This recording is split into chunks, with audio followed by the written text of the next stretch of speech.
Актуелното поскапување на цените на основните продукти не се должи на зголемувањето на цената на електричната енергија на слободниот пазар. Туку таквиот бран на инфлација допрва доаѓа, алармира професорот на економскиот факултет и член на извршниот комитет на ВМРО ДПМН Трајко Славески.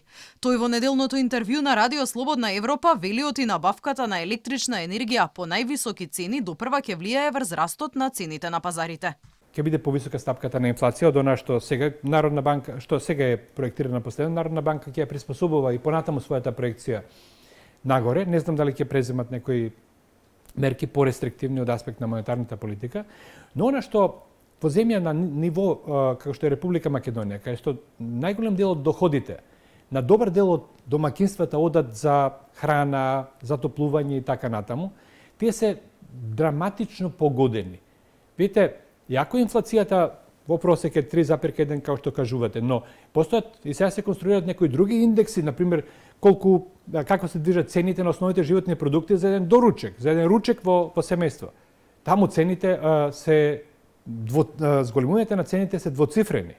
Според Славески, мерката на владата за замрзнување на цените на основните производи, која ќе биде на сила до 31 јануари следната година, е популистичка и нема да ги реши долгорочните проблеми.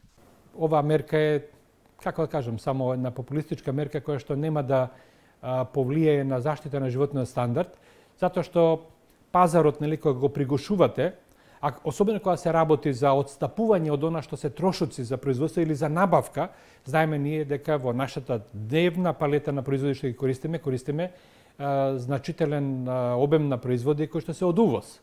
Тука ние не можеме да влијаеме и реперкусиите ќе се или недостиг на некои артикли на пазарот со замрзнати цени, сива економија и слично. Ова е една непазарна мерка која што треба што побрзо да се напушти и да се влијае на факторите кои што придонеле до таков дисбаланс, до таква дестабилизација. Во однос на најавената реконструкција на владата, професорот Славески смета дека новиот владин тим тешко ќе се носи со проблемите поради тешкото наследство на премиерот во заминување Заев.